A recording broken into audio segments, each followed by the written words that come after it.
Good afternoon, everybody. Afternoon. All right, this is like, when you're in school and you've had a full top of the day, and then you go to lunch, and then you come back for the second half of the day, and you feel a little drag. So everybody lighten up a little bit. I want to welcome everybody here today to this very important panel. Defense or military contracting is the industry that has driven the astounding growth and success of our federal contracting sector. This country's prosperity from the early 20th century has been driven by the stability and success of our defense industrial base. It has sustained us famously through world wars, and has helped buoy our economy in tough times. That defense complex is what it's called, or defense industrial complex, or some people say military industrial complex is really, whatever you want to call it, is not good when you need it and don't have it. And so when you have it and don't need it, you're always preparing for the worst. And so that's what that is all about. That's what we need in order to maintain our position as a global superpower. And so that industry and the importance that we place on maintaining a strong Department of Defense is reiterated in the National Defense Authorization Act, being one of the few bills that a very deeply divided Congress is able to pass, even though we've not done it yet this year. But I think we will do it after this election.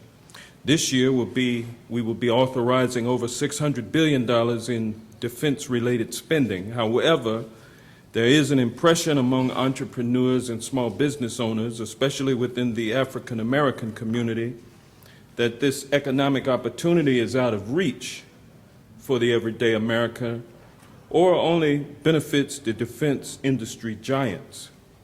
We are here today to dispel that rumor. There are countless opportunities available for African Americans to tap into the defense industrial base, and this panel will provide an opportunity for you to learn how to navigate the process and how to win what can be very lucrative defense contracts. I'm excited to hear from all of our panelists this afternoon as they have led the way in opening the defense contracting world to a diverse array of business owners and entrepreneurs. Before I turn it over to our moderator, I'd like to take a moment to introduce our panel. First, we have Kenyatta Wesley, Acting Director of the Small Business Development Program at the Department of Defense. He's responsible for the oversight of the DoD Small Business Program, to include the Rapid Innovation Fund, Mentor Protege, STEM, Small Business Workforce Reshaping Programs. Kenyatta previously served as the Chief Associate Director for Small Business Programs and was the Principal Advisor to the U.S. Army's Communications Electronics Command, Head of Contracting Activity on Small Business. Then we have Justin Tanner, Associate Director for Legislative Education and Intergovernmental Affairs at the Minority Business Development Agency in the U.S. Department of Commerce.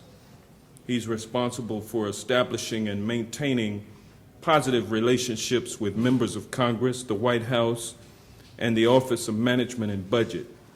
He also oversees the coordination of all of Minority Business Development Agency's intergovernmental activity and manages the agency's strategic alliances portfolio, which includes building relationships with the public-private sector, community development organizations, and elected officials. Following him, we have Elijah Williams, Senior Advisor at the Office of Government Contracting and Business Development for the U.S. Small Business Administration. His responsibilities include managing the federal small businesses supply chain and contracting policy priorities across the federal government. He previously served in the Office of Legislative and Intergovernmental Affairs at the National Aeronautics and Space Administration at their headquarters. Next, we have Gloria Polani, the Director of Global Supplier Diversity Programs for Northrop Grumman. Gloria is responsible for the direction, management, and implementation of all socioeconomic business programs from a corporate perspective. She has been employed by Northrop Grumman in various assignments for over 30 years. She has used her expertise to advance the course and the cause of small, women, and minority-owned businesses in the aerospace industry. This includes a strong advocacy for increasing business development opportunities for Ability One organizations, veterans, and service-disabled veteran-owned and small business firms. Then we have Kurt Miller, Director of Supply Chain Management for Air Mobility and Maritime Missions of Lockheed Martin. Kurt is responsible for leading the program's overall supply chain strategy. Procurement execution and procurement businesses capture activities required to meet the line of business expectations and needs. He has 35 years of experience in the supply chain field in various functions, including procurement, price cost analysis, subcontract negotiations, and warehousing, shipping, and transportation. Next is Ludmila Parnell, Director of Business Development and Small Business Partnerships at General Dynamics. She has led the development of long-term relationships between small businesses and General Dynamics and the management of its mentor-protege programs. She provides for development of teaming relationships with small businesses, and because of Ludmila's work, General Dynamics has received multiple awards for its partnerships with small businesses across the country. Then we have Stanford Oliver, President and CEO of DigiFlight Incorporated. Stan is an example of the success a service-disabled, veteran-owned minority small business can have in this field. He joined the United States Army Aviation Corps and was selected for one of the first Black Hawk helicopter courses. Stan served in a variety of command and staff positions during his 20-year military career, culminating as Chief Aviation Systems Division, Army Test and Evaluation Command. Following retirement from the service, he co-founded DigiFlight, a defense contracting firm providing cybersecurity, software development, intelligence support, modeling and simulation, and aerospace support to the intelligence community and the Department of Defense. He was also awarded as one of the U.S. Black Engineers' Top Entrepreneurs of the Year for its third annual listing. And finally, we have our esteemed moderator, Wendell Stemley. Wendell is the current national president of the National Association of Minority Contractors. As president and CEO, he has been instrumental in fostering business relationships between minority businesses and major corporations on mega projects throughout the country, generating over $1 billion in completed projects. In 1998, Wendell founded Black IPO Incorporated, a construction management and engineering firm. Prior to founding Black IPO, he worked for TRW Space Systems Group, which provided consulting services to the U.S. Air Force Ballistic Missile Office at Norton Air Force Base, and was one of the principal designers for the build-out of the European Repair Facility Test Station at the NATO Support Group in Brussels, Belgium. Wendell, it was great to see you at yesterday's breakfast, and I thank you for joining us to lead this discussion.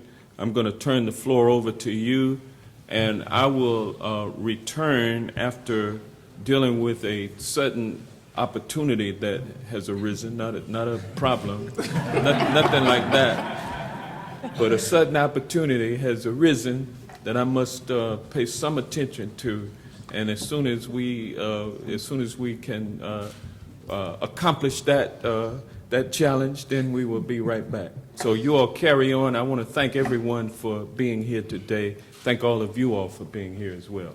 Thank you. Okay. First, I'd like to thank everyone for attending. You guys got your minds in the right place. You need to be here thinking about making some money, and we got some folks here to spend some money.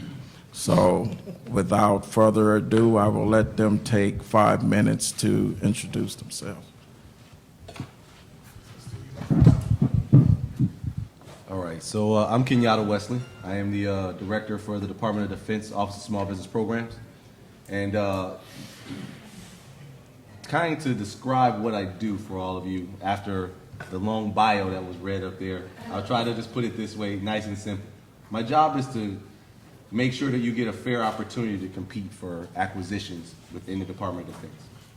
I can give you a long list of job duties, functions, titles, but at the end of the day, it all summarizes that I'm supposed to be that catalyst that supports you, ensures that you get a fair opportunity to compete, but also make sure that the department gets what it needs from you at a high quality. All right?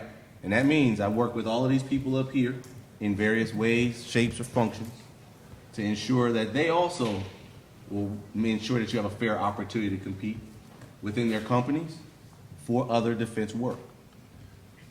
When you sit down and take a look at, you hear all of the things in the press about budget cuts, personnel cuts, they're all real. That's not a myth. Every single person up here has dealt with me and watched me feel some of those cuts. And they felt it themselves because if I get cut, that's less money I have to spend with each and every one of them. But the difference is there's still a lot of money to be spent. You know, if you listen to the press, sometimes it's all doom and gloom. But if you actually listen to my boss, whether it be Secretary Ash Carter himself or whether it be the Undersecretary of Frank Kendall, they always tell you there's still a lot of money left that we've got to manage, that we've got to obligate wisely. And when I say obligate, that means we've got to spend it. How many brand new companies, meaning 1 to 5 years old, in the room? All right. How many of you have ever done business with the federal government space, period? Not just the department, but the federal government space. Any of you? Okay, so I got quite a few newbies all the way around.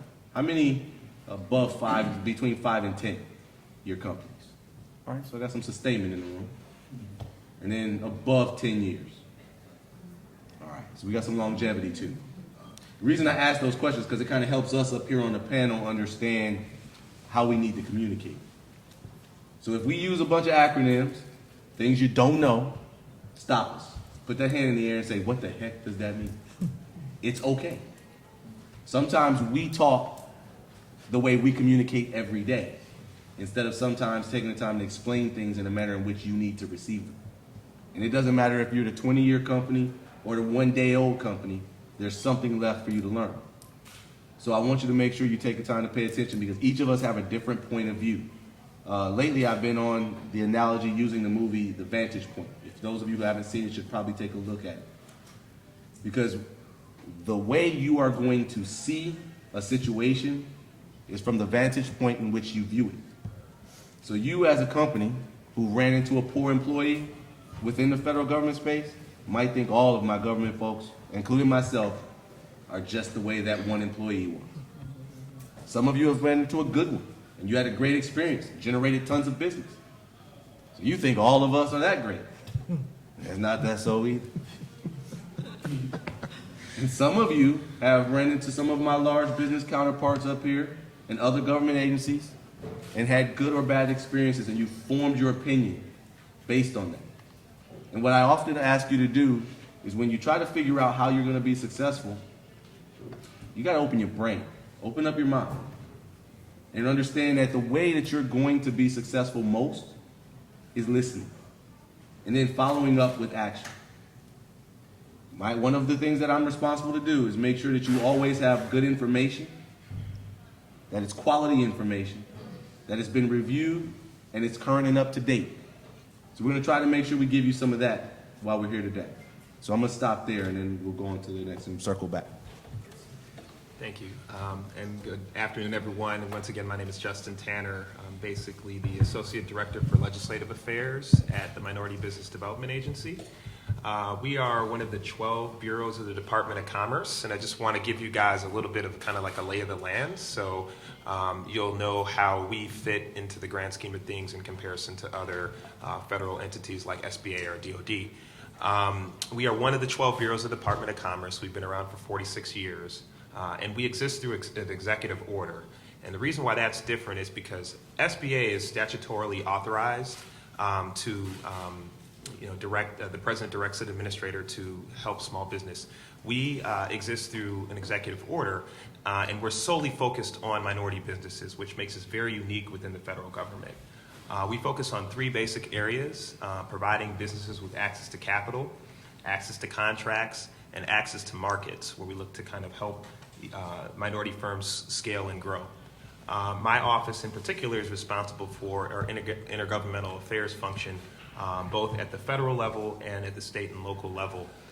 The last piece is we have a number of strategic alliances, so a lot of the entities and groups that are probably hosting events this weekend, like the National Urban League, Black Chambers of Commerce, Asian American Chambers of Commerce, Hispanic organizations, they all fall under our umbrella. And it also includes partnerships with minority serving institutions as well as HBCUs. And one additional piece that I want to mention, one of the things that our national director, Alejandra Castilla, has been particularly focused on is helping minority firms play in spaces where they don't typically play. So that includes both military contracting, defense contracting, where we see a large disparity in between the firms that are capable and the firms that aren't getting the same amount of business, but also in the tech space. And so what we've done over the last several years is we've kind of taken the approach that when MBDA was founded, we were focused exclusively on civil rights and in terms of kind of providing minority firms with general opportunity. Now we're more forward thinking and trying to shift the dialogue and let these firms know that we need to be in these conversations related to STEM, in these conversations in Silicon Valley, and in these conversations as it relates to providing our firms with access to capital, because the entire marketplace is shifting. We have 44 business centers throughout the country. We're located in usually pretty much every major metropolitan area. So on the way out, if you get a chance, please feel free to pick up this handout. It has a list of all of our business centers where you can gain access to technical assistance, training, where we help you find teaming arrangements, joint ventures, things of that nature. So definitely pick up this handout, and I'll be happy to talk more briefly about what we do after the panel. Thank you. Good afternoon. Good afternoon. All right. My name is Elijah Williams. I serve as Senior Advisor at Small Business Administration in the Office of Government Contracting and Business Development. SBA, as our administrator would say, she calls it the smart, bold, and accessible agency, and that's definitely our goal. And that's what we're working towards in terms of being true advocates for small businesses. And so the SBA tends to operate in what we would call the 3 C's and a D: capital, contracts, counseling, and then disaster. I'm not sure if a lot of folks actually know that SBA does a lot of work in the disaster space.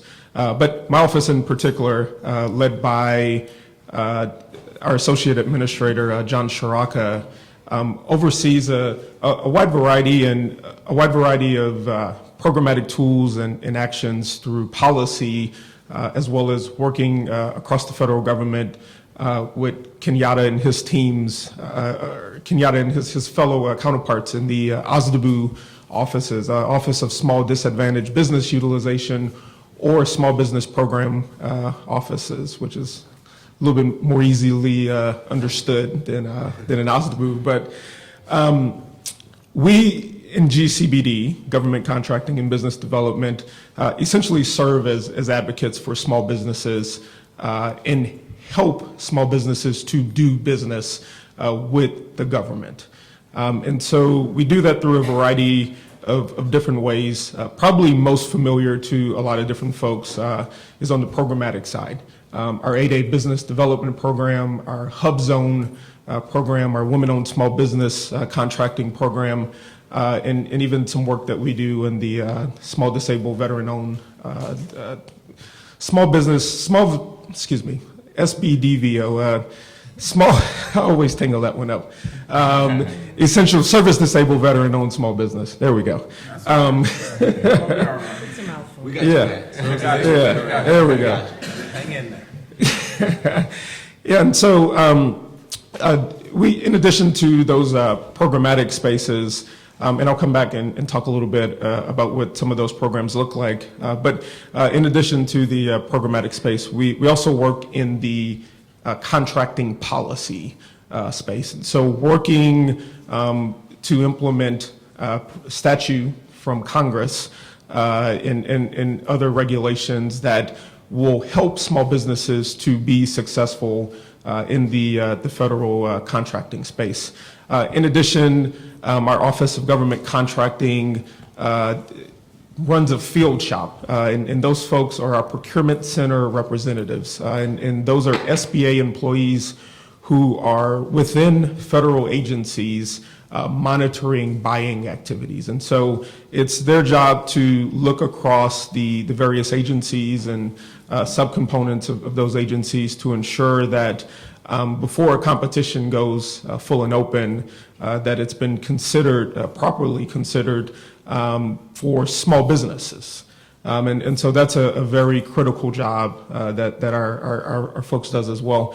We also look at size standards in terms of determining what in fact is a small business. And so that's a very important thing that we get a lot of feedback from small businesses saying, well, you know, I'm this, you know, 2 or 3 person company, and I'm competing against, you know, business that has 200 employees. That's not fair. And so we look at a lot of that and do a lot of work to try to be sure that our size standards are fair across government. And so might be good to chat a little bit about the Federal Register process and commenting, receiving comments from small businesses. Taking a step back, the federal government yearly, maybe on average, spends anywhere from $400 to $500 billion in goods or services, and that's a lot of money. 23% of that is mandated to go to small businesses. And in fact, for the last 3 years, we have achieved that 23%. In this past fiscal year, we actually achieved the highest percentage ever at about 25.75%. And so that's very important, one, that you know that there's these goals out there. 2, their sub-goals are small disadvantaged business goals. Our SDB has a 5% goal, which we achieved last year, and actually the highest ever percentage at about 10.0%. That essentially is made up of the 8A program and minority-owned businesses fit within that particular goal. There's a women-owned small business goal of 3%, 5%. That we hit for the very first time and was a very big milestone that we were very proud of. And I think it's fair to probably give our friends over at DOD some credit, because I think our administrator challenged them the previous year to step up their spending in the women-owned small business space, and they actually did. And there's a lot of money being spent at DOD, so what they do tends to drive the direction of spending in achieving those goals across the federal government. Additionally, there's the Hub Zone program, 3% goal. We have not hit the Hub Zone goal ever. And that's a challenge that we are working, one, to improve the Hub Zone program in terms of certification process, being sure that our buyers at federal agencies actually understand how to use the program and some of the tools that are a part of it. And then lastly, there's our, when I got tripped up on our service-disabled veteran-owned small business goal of 3%, in which we achieved the highest as well. So just some context for some of the work that we do at SBA, and look forward to sharing a little bit more later. Good afternoon. I'm Gloria Puolani, Corporate Director for Global Supplier Diversity for Northrop Grumman Corporation. And I'd first like to thank the Congressman for the opportunity to be here and talk about small business, and in particular, minority business. We kind of get, the minority piece kind of gets left in the wave of the small business. So I think it's really important that we're actually having a session where we talk about minority business. Northrop Grumman, let me just tell you a little bit about Northrop Grumman. I know you all knew that you were going to come and get a commercial today, so here it is. All right. Northrop Grumman is a premier security company. We're located in Falls Church, Virginia. We're located in all 50 states and 25 countries. We have a very, very diverse portfolio of capabilities and goods and services that we provide to our customer. And I have to tell you, these are my customers. So all of the things that they talked about, we are charged with implementing those. So when Kenyatta talks about his function, then I mirror his function at Northrop Grumman. And so you can kind of say that I'm the police person. I make sure that all of you have a fair opportunity to participate in the procurement processes at Northrop Grumman. We have an aggressive outreach program where we are actively looking for suppliers in various categories. We search geopolitically. We search for them by commodity and by business size. And that outreach program extends nationwide. We have an enterprise-wide program, and we have 28 additional people in my organization who serve as advocates for the small business community. You know, he talks about percentages and all those wonderful things. So I have to take this moment to brag a little bit, especially since my customers here. You guys don't blame me, right? Since my customers are sitting right here. So Northrop Grumman has met and exceeded its small business goal for 10 consecutive years. Right, Kenyatta? Yes, ma'am. 10 consecutive years. And I think that that's a tremendous We're doing accomplishment. after 11 right now, right? Absolutely. Okay. Just checking. And not just 23%, but typically about 15 percentage points over 23%. So we're very, very pleased about that. I think it demonstrates the commitment that our company has to development of small businesses. And we are, before you leave today, we also have an information sheet that you can pick up to take a look at the organizations that support this program with names and numbers. And I can also give you my information as well. I'm sure you have lots of questions, and I'm going to save my time for your questions later. Thank you. Okay, good afternoon. Maybe good afternoon. My name is Kurt Miller, and as I was introduced, I am the Supply Chain Director for the Air Mobility and Maritime Missions line of business for Lockheed Martin. So I will give you a little bit of advertisement for Lockheed Martin, as Gloria did for Northrop Grumman. But Oh boy, here we go. This has been brought to you by. very good. Just to you know. Not sponsored. Yeah. But just to level set everybody on what Lockheed Martin does, we have about 100,000 employees across many of the states in the United States of America and globally. We have in that mix, we have about 60,000 scientists, engineers, and IT personnel, right? So we're a highly technical corporation. We have 4 business areas that we focus on within the corporation. We have Rotary and Mission Systems, which is our commercial and military helicopter business, as well as Mission Systems being training, avionics systems, radar systems, that type of a product form.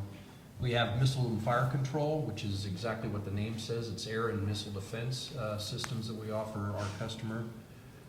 We have the space business sector, which is focused on human travel to space as well as global communication. And then finally, the last business area is aeronautics, which I'm a part of. That is really comprised of 4 lines of business. One is the F-35 aircraft out of Fort Worth, Texas. The second is what we call the Integrated Fighter Group, which is comprised of the F-16, the F-22, and our activities associated with the FX Trainer program. That is also housed out of Fort Worth, Texas. The next line of business is our advanced development projects, or otherwise known as Skunk Works, which is out of our Palmdale, California facility. And then within Marietta, Georgia is the Air Mobility and Maritime Missions line of business, which again circles back to me and which I'm proud to be a part of. And there's really three platforms within that business sector. One is the P-3, which was an anti-submarine warfare airplane that we sold several years ago to the U.S. Navy and globally. We continue to support that platform. We're currently in the process of re-winging those airplanes for foreign customers. The other platform within there is the C-5 Super Hercules Air Mobility Strategic Airlift. We're also in the process of modifying those airplanes, putting new engines on, new avionics on, increasing the life of that platform for the U.S. Air Force. And then the final line of business, or final platform within that line of business, is the C-130 Hercules, which has been a aircraft in production for over 60 years, and it offers multitudes of missions for both the U.S. government as well as international customers. So now, in terms of Lockheed performance in the small business arena, I think it was mentioned earlier on about $3 and $5 and $600 billion that are, the federal government, authorizes each year.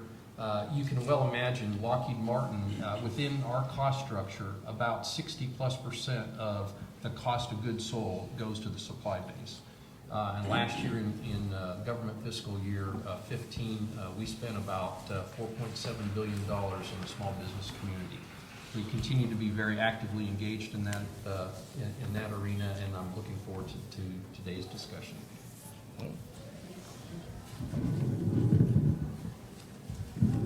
I'm short, so I have to bring it up closer. Good afternoon. I'm Ludmilla Parnell, and I'm with General Dynamics Information Technology.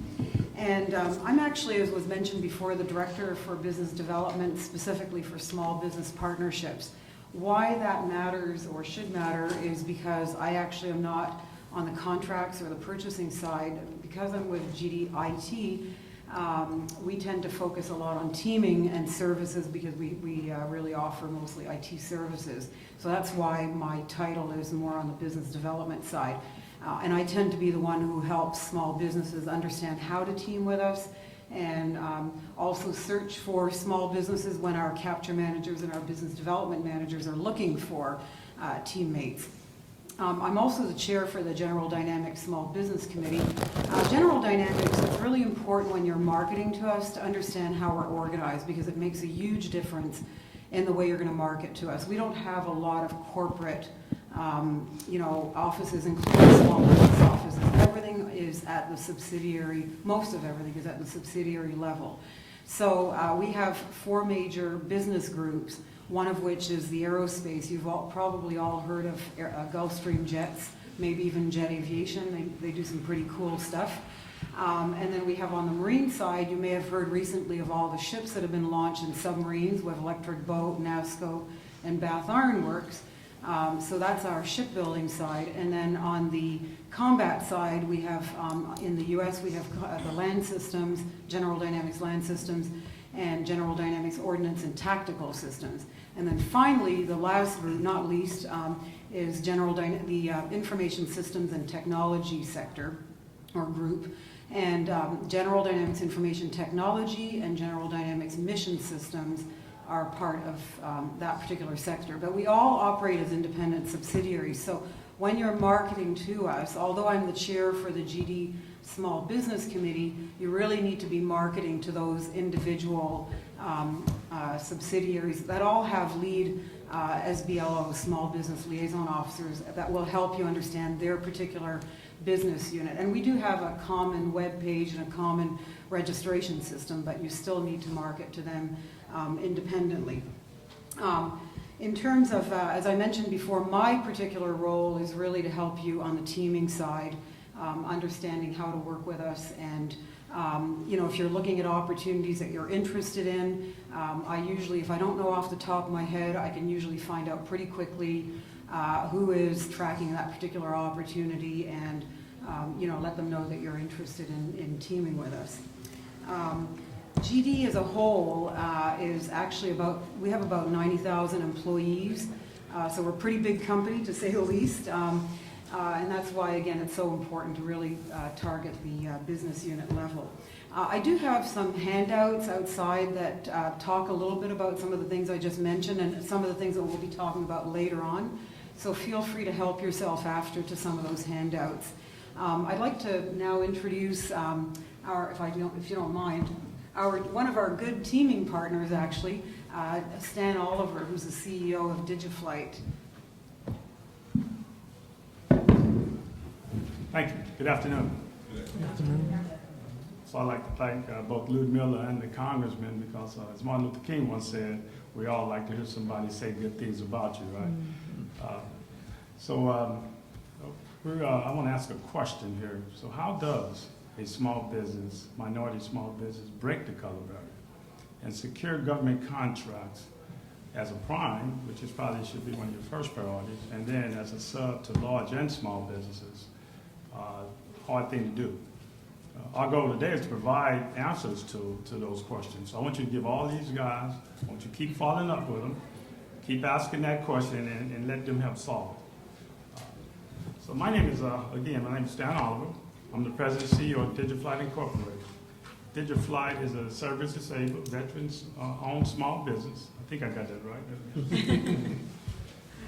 Veteran-owned small business, and we provide cybersecurity, aerospace support, modeling and simulation, and software development for the intelligence community, the Federal Reserve Board, and the remaining and most of the Department of Defense. These folks on this stage are my strategic partners. So we partner with 4 of the 6 top defense contractors: Lockheed Martin, the Boeing Company, and also Booz Allen, and General Dynamics, who invited us here today. So we'll give General Dynamics some credit, because they're probably the more cloud. I'm only kidding. Talking about General Dynamics, from 2008 until about 2013, General Dynamics was our former mentors, a small business administration mentorship program. And they trained, first they provided their own funding in that program. And let me say that again. They provided their own funding to train my folks, to help improve our processes. And they continually engaged us even after that relationship, or that former relationship ended. That's important. So it's all about building relationships with those key large businesses and small. Let me close this with 3 important points that I think will help you accelerate your success. This is hard work, what they're describing to you, and I saw some early companies and others who've been doing this a while, and you'll agree that it's hard work. So Steve Jobs once said, you must be passionate about it. If you're passionate about it, it becomes easy. So that's important. Now you've heard this a couple of times. Know your customers. These guys will be your customers along with the federal government and military. Know those customers. Build relationships across that entire ecosystem. Very important. Those relationships will help you. Stay focused on your strategy. Don't overreach, don't oversell. I'll give you an example. At the end of every fiscal year, and these guys know this, they've talked about it. At the end of every fiscal year, someone will call you. I was an 8A firm at one point. They'll call and they want to toss money at you to do all kinds of stuff. So they'll call me and say, why don't you give us truck drivers or warehouse folks? And I just told you what we do. And I would turn those, and sometimes it's $3 to $4 million as sole source set-asides and sole source contracts. And so we would turn those down. My EVP sitting up here probably said, you're crazy for doing that, but we would turn those down. Unless those trucks had autopilots like the Teslas, we'd make them work better than the Tesla did, because I didn't say that. All those warehouses had architectures where we had robots running around, where we can do cybersecurity or make those robots work in some fantastic way. We wanted to stay focused. So that's important. And then hire the right people, that's the last point. Look forward to hearing your questions. Okay, thank you, panelists. So now we're gonna get down to it. How many technology firms we have here? Okay, engineering, construction. Okay, this is what I want you guys to take from this session if you don't take anything else. If you have a business plan and your business plan is not selling something to the Department of Defense or to the federal government, you need to rewrite your business plan because something is wrong with that concept. You cannot have $600 billion available and you have no mechanism for integrating your business into that process. And the other point is, contrary to what people believe, the federal government and the Department of Defense buy everything. There's nothing you can dream of to sell that somebody is not buying. If we deploy a construction team to go to Brussels, Belgium to build a test station, we take a whole city with us. We can build a station in the middle of nowhere because we got water, we got porta potties, we got everything you can conceivably believe traveling with us. So if you sell ink pens, we might buy $150,000 worth of ink pens because somebody got to write all this stuff down. So don't believe that your business does not have a pathway into federal contracting or DOD contracting. When people get there, they got to eat. So if you got water and food, somebody is buying that. So what you have to do is learn how to integrate your business into the largest customer in the United States of America, which is the federal government. And a big piece of that is the Department of Defense. The myth with, since we breaking the color barrier, let's break it. The myth with minority folks is somehow I can't sell to them because they don't buy what I sell.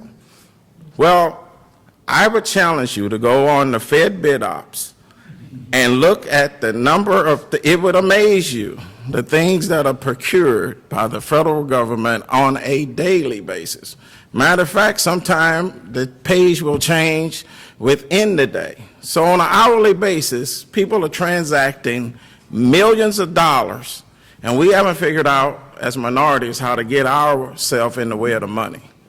So I'm gonna ask the panel a question, but I'm gonna tell you, as president of the National Association of Minority Contractors, my passion is to assure that minority businesses understand you have a role to play in this greater economy. Now I'm gonna ask these ladies and gentlemen, what was their motivation to succeed in breaking the color barrier? Hold on 1 minute. But my motivation from coming from Southern University in Baton Rouge, Louisiana, as an engineer, was be one of the top engineers in the country, regardless of a HBCU, regardless of my race, and I accomplished that objective. So, starting with the DOD representative. You messed that up, man. What drove you to be successful in breaking this color barrier? You know, I'll be very honest. I think in my case, certain things just fell into place. My motivation wasn't actually to become a senior executive in the department. It was to really genuinely, because at the time when I started, most of the leadership that I was exposed to, that's why I have to say that I was exposed to, were GS 11s and 12s, and they were directors.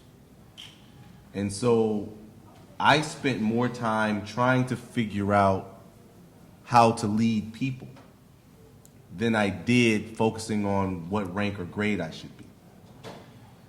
Being successful is going to vary per each one of you. You're going to have different desired outcomes for your companies. Some people might want to sell it, become millionaires, and retire on a beach in Lake Tahoe someplace. Some people may want to build a company that feeds their families for generations to come.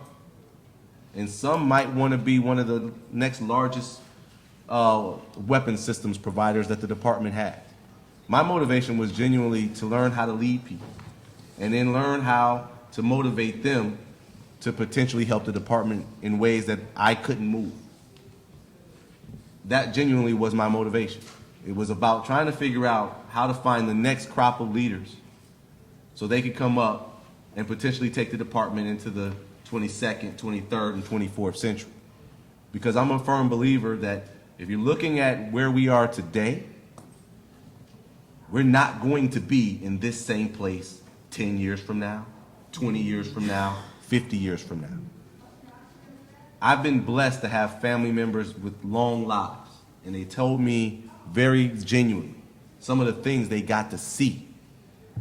You sit back and talk about my grandmother living to be 90 plus years old, and she's telling me all of the different things from segregation, race riots, and how the world evolved. It doesn't mean certain things don't exist anymore. It just means that they're different. But it's because the world evolved. So certain things got smarter. We need to get smarter. You need to educate yourselves on what the game is really like. And all I'm going to tell you is your motivation. You heard the gentleman down on the end said you need to have passion about what you do. My passion was trying to find the next crop of leaders. And I'll leave it at that for now. Before I get you, I'll be remiss if I didn't take your question, ma'am. It's all right. Let's let her Hold ask. on. We're okay with it. Let's let her ask. You mentioned Zone 3, and you didn't let that go. What is that? I'm still stuck on that. What is that? Hub zone? No, he said hub zone. Hub zone, And that's the historically underlies business zone. Underutilized businesses. All right. All right. So it's an economic business zone where the area has been economically challenged or depressed for a period of time, and it's established by the Census Bureau every few years. Yeah, and I'll be brief. I don't know how many Southerners we have in the room, but I'm from Atlanta. Those who know me know I'm very passionate about my city and used to work for the mayor there. And in Atlanta, we have a history of inclusion going back to Maynard Jackson and how he advocated for minorities to play more of a role in the development of Atlanta's airport.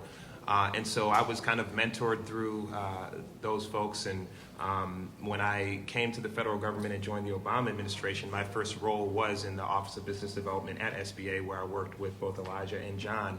And gain more of an appreciation for the 8A business development programs and the fact that there are those out there that are trying to take those tools away from minority businesses. So, and then from there, I worked very closely with our national director, spoke on a lot of panels, and when she had an opening with her team, I decided to come over and continue my, after she hired me, of course, and continue my focus specifically on minority-owned communities because at the end of the day, what we look at MBDA is we say that in the year 2044, and a lot of you may be familiar with this statistic, the nation will be majority minority, which means it's an economic imperative for the nation to include these firms in what they're doing because the economic survival of the United States and our competitive standing in the global economy depends on these firms being successful. So it's turned out to be the bulk of my professional work since law school has been devoted to helping minority firms, and I look to continue that work when I leave the administration.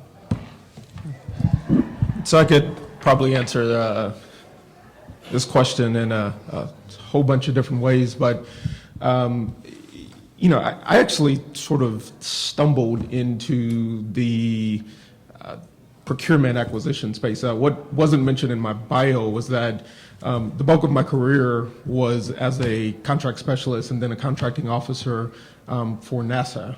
And it's something that I kind of ended up in randomly through a cooperative education program when I was at Xavier University down in New Orleans. And so I had the chance to actually start small in the acquisition process. You talked about the government buying, any and everything. I mean, I think one of the first things I bought was a bench working for NASA. That wouldn't be what I would think I would be purchasing, but I think that experience over time helped me to sort of understand this acquisition space, and then come to the realization that there wasn't a lot of minority-owned businesses in this space, and especially one. You've kind of heard it. It's a tough space to do business.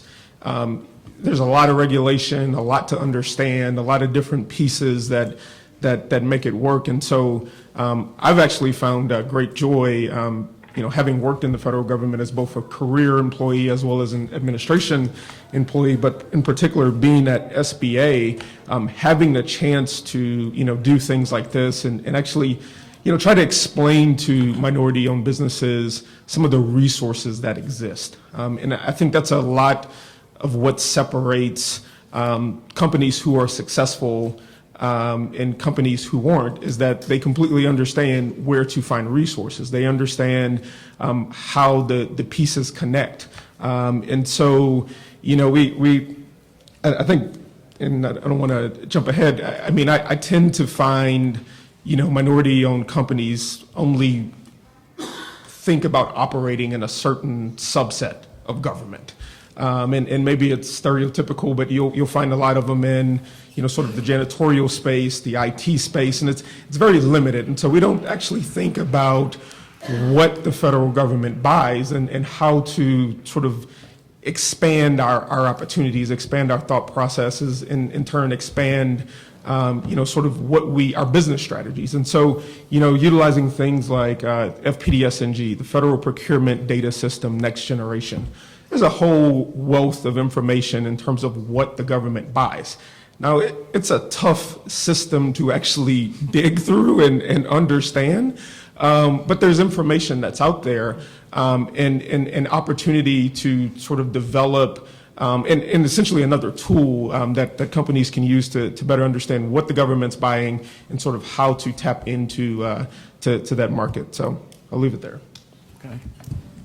So I'm going to answer this question from a prime contractor perspective, but I think it ties clearly back to our customer.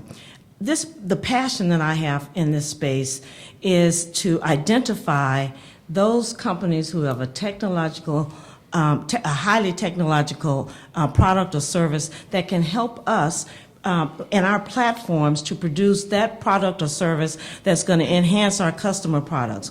We want, at the end of the day, to produce the highest quality product. And we know that a diversity of thought in various communities in the minority, because we know there are a lot of minorities in that terminology, minority, but we know that diversity of thought typically creates that new game-changing technology. And when I look at the statistics on the SBA website, it tells me that most of the new technology is coming from small businesses or coming from small minority firms. And those are the kind of companies that we're looking for. So I have a passion around trying to identify that. Also, it gives me a lot of pleasure to see those small businesses in programs like Mentor Protege Program, like SBIR. The Small Business Innovative Research Program is one that typically minorities don't participate in. I mean, we struggle, especially African Americans. If we're being clear and transparent in this room, typically we don't find a lot of African Americans in that space. It's a space that has funded dollars, and you can bring your idea from conception to commercialization. And that's what we're looking for, that new game-changing technology. At the end of the day, what we want to do is produce that product or service that's going to ultimately bring the warfighter home safely. That's the bottom line. I don't need to speak anymore. Gloria just took the entire spiel. We can all sit down. We can sit down. Actually, I was thinking the exact same thing. I could not have said it better. My passion and an ideal as I said in my opening comments, I deal every day with providing goods and services to the line of business so we can produce C-130 airplanes. And I mentioned to someone earlier today, the fact that that we build products, that we create innovative solutions to offer our U.S. government customer the ability to go execute the business that it has, it brings me to work every day. And part of my job in the supply base side of the equation is to go and find those sources that can bring those innovative solutions so we can offer an affordable and quality product to our U.S. customer. And that brings me back every day, and it brings my team back every day, because what we do in the defense industry is a remarkable thing, right? What we do and what we produce for Northrop Grumman or for General Dynamics or for Boeing, with the aid of our supply base, it is absolutely astonishing what we do. And we do everything from providing abilities for our military to execute its mission to providing humanitarian aid to the U.S. and to the world. And so that's the passion that brings me to work every day, and that's the passion that it drives me to find sources like yourselves that can offer that affordable and quality product. Okay, let's get a quick response from the General Dynamics team. That's a good way to put it. Well, I just really quickly, because I would like to let Stan speak on this since he's the successful small business who's worked with all of us, I guess. But I did want to say that, first of all, I completely agree with exactly what Gloria mentioned. It's all about meeting our customer requirements, meeting the soldiers' requirements, the Navy, the Airmen, meeting all those requirements is so important. But I think what I really get passionate about is I love being on capture teams where the capture managers and the business development managers are looking for really good companies to work with, minority and women-owned and hub-zone companies, service-disabled. I just love working with them to find those companies that are going to bring the solutions that they need to meet those customer needs. And that's always been a challenge because, again, there are a lot of companies out there, and it's finding the one that isn't going to bring risks, isn't going to do anything that's going to damage the reputation of the company or hinder the DoD personnel in their job. But it's really going to be the one that is going to fulfill the mission that we all have. So that's really my passion. I love working in those kinds of situations because it's really practical. I mean, this is where really the rubber hits the road, is when you get on that team and you win that contract together and you actually perform it and you're successful together. But I'm going to pass this on to Stan here. Thank you. So y'all heard that word passion many times, right? Remember it. So my dad was an entrepreneur. I grew up in St. Louis, Missouri, not too far from Ferguson. And hard place to grow up. And I went off, left St. Louis, and my dad figured out how to send me to an engineering school in Missouri. And after I graduated in 1980, remember that year, a long time ago, by the way, I joined the Army as a Black Hawk helicopter pilot. I think you heard the Congressman talk about that. That was the funnest job in the world. Flight suits and all over the world flying choppers at somebody else's expense. I probably should have paid the Army to do that. So when I watch warfare change, I learn a lot about warfare in the military and the things that make it work, technology and people and all of that, and processes that makes it come together, allow those warfighters to win. And we have built what you see today, the great military, and particularly the Army, and the Army Aviation. We're one of the finest fighting forces in the world, and I saw those components that brought it together. So when I got ready to retire in 2002, I wanted to be like my dad and be an entrepreneur, but I wanted to be technically oriented, and that's what I aimed to do. And got a call from a little agency right after that was 2002, 9/11 had happened, and this agency was an intelligence organization, and they wanted us to come in and help get the acquisition processes together to buy all these wonderful things that these guys sold. And so that's what I did. I went into this agency. They got me cleared and got me a top secret facility clearance in the basement of my house and things like that. Kind of surprised me. But we helped them get their acquisition processes in place, and we added value to their mission. And that helped, and they continued to give me contracts because of it. And then I would add value to these guys' missions, and they continue to engage me. And that's really what it's all about.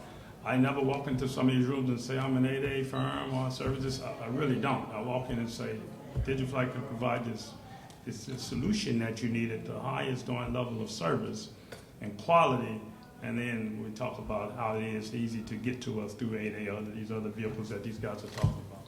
So that's how I got involved, and I really am passionate about it. I get up every day and have a fun. Okay, thank you. My next question would be breaking the color barrier.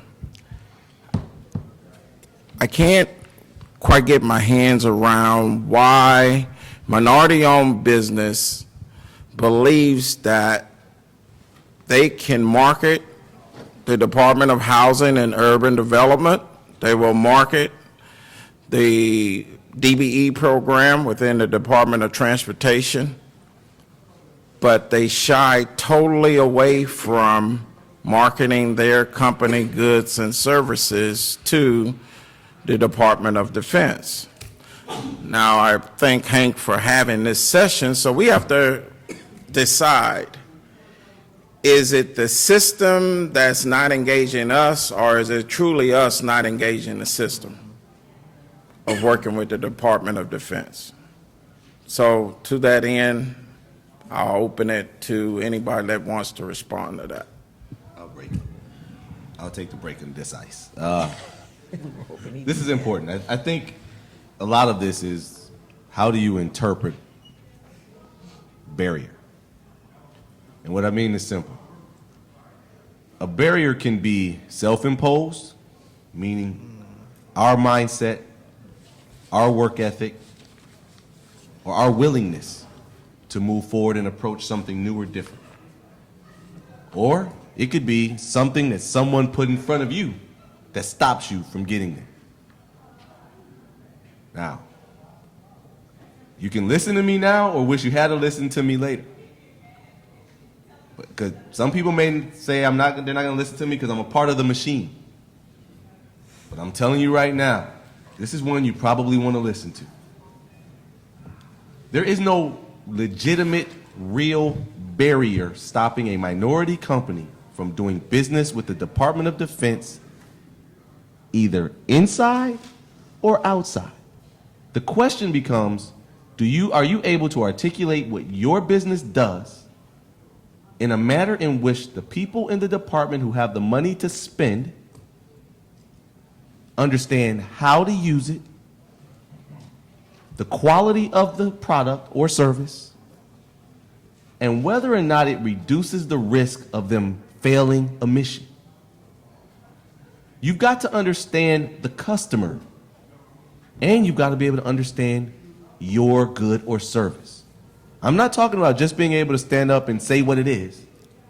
Understanding your good or service is actually truly understanding a way to describe it in a manner in which any customer, man, woman, boy, child, doesn't matter, can see how they might want to use it. If they don't understand how to use it, you could be, I saw a lot of construction hands go up. And some of you could do small renovation. Some of you might install electronic equipment for conference rooms. Some of you may do major construction. Some of you may do it all. But when we get these one-page review documents that come in for us that says this is what you do, some of them are not articulated in a manner in which a person who runs a Navy hospital might want to use you, or someone who's in charge of an Army schoolhouse that needs certain equipment standards up to a certain standard. Or how about a military hospital? I saw a couple of IT hands go up. I get more IT companies walk into my office and tell me, we do IT. But they don't tell me what separates their IT firm from the next. They don't tell me the difference, whether they're doing cyber, offensive, or defensive. They're not telling us whether or not they're doing big data or overall analytics. What is it that you really do that supports the customer you're trying to reach. That sometimes is the barrier within itself, is being able to articulate and communicate clearly what you do in a manner in which the customer can receive it.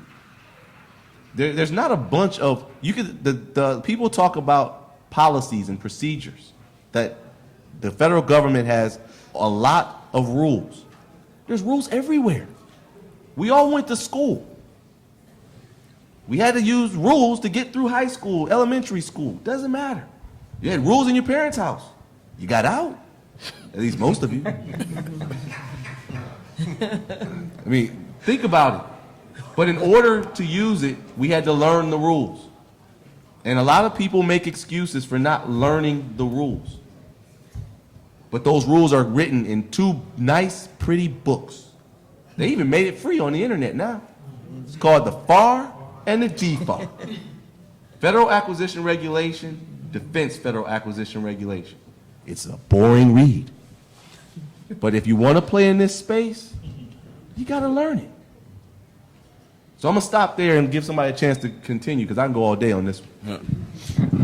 Yeah, and I guess I'd echo on that comment about the federal acquisition regulations and the DFARs, because I do think, you know, some of my experience, if you can call it a barrier, is as we get solicitations in, you know, to go execute the business, you know, we're obligated to have you, the supplier, give us the documentation and the support in accordance with those very regulations. And so really understanding those and being able to give us a compliant proposal, right, is really essential for us, so that we can go off and properly evaluate and we can quickly execute.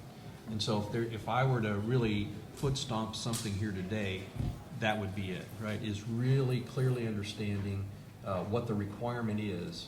And I will say, it's maybe a boring read. It can be a difficult read too, right?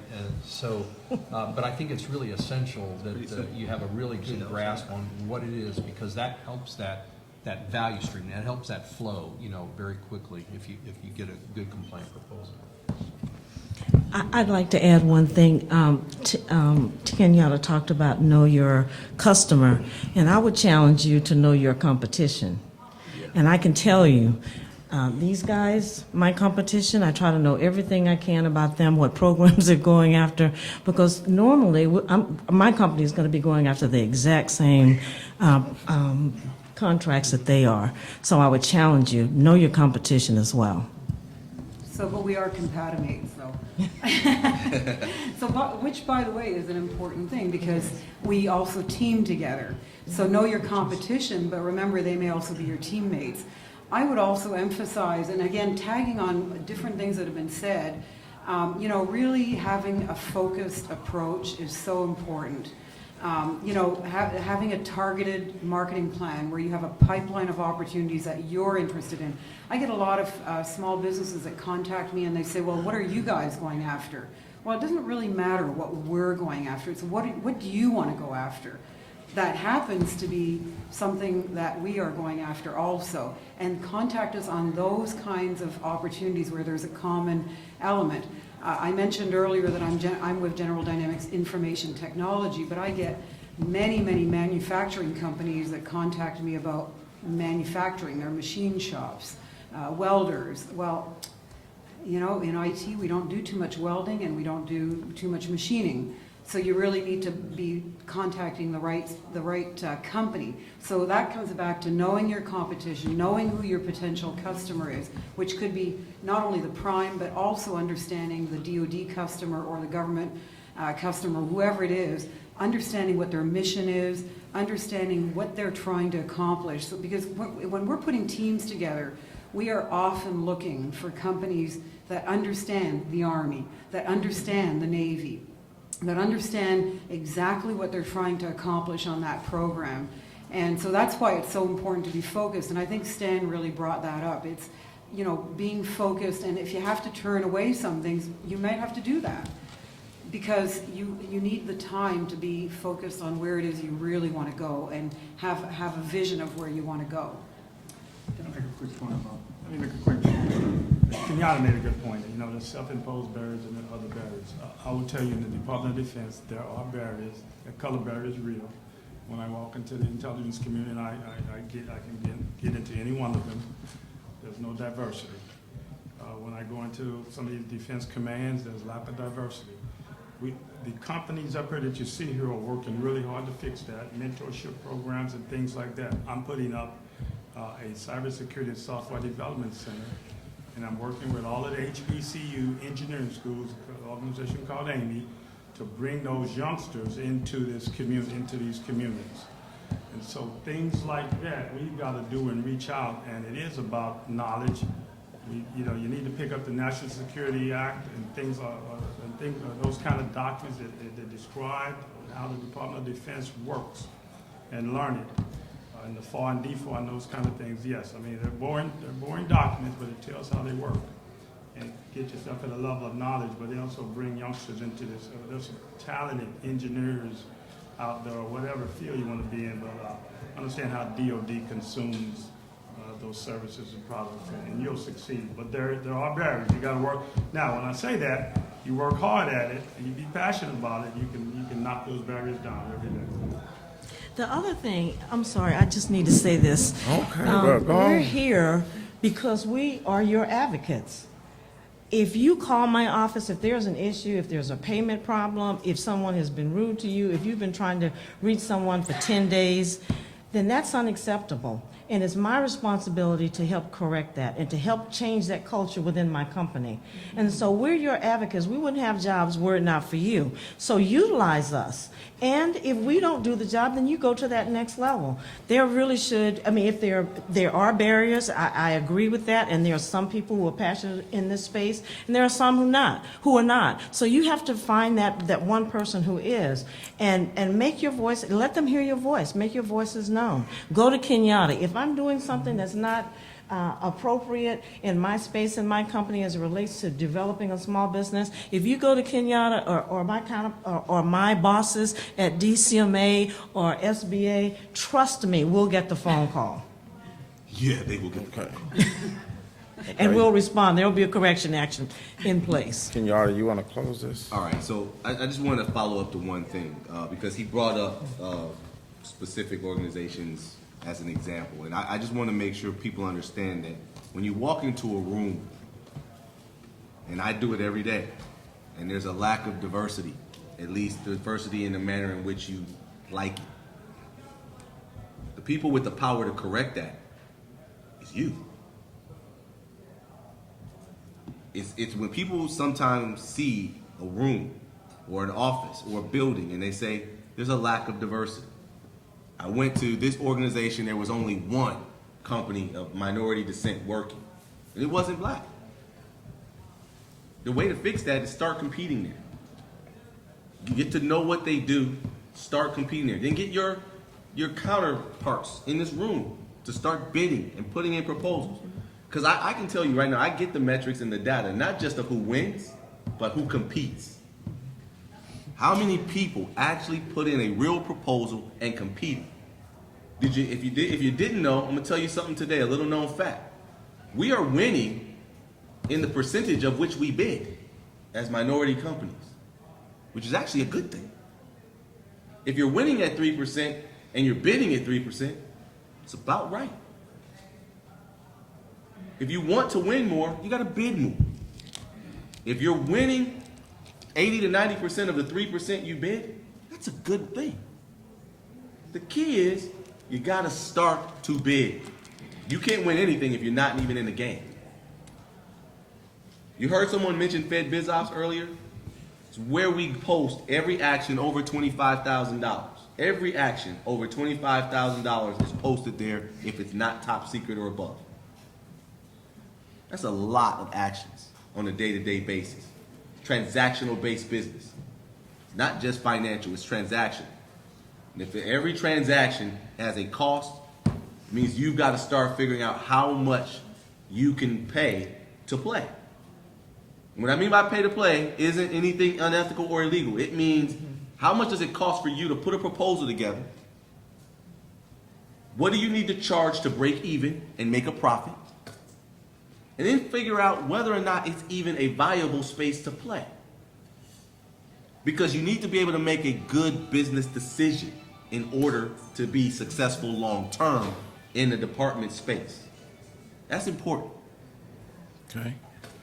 I did. Miss, you want to say something on this? Or I'm done? I think we've kind of went the gambit with this one, but I'll tackle it from a different perspective, more where I think Kenyatta started.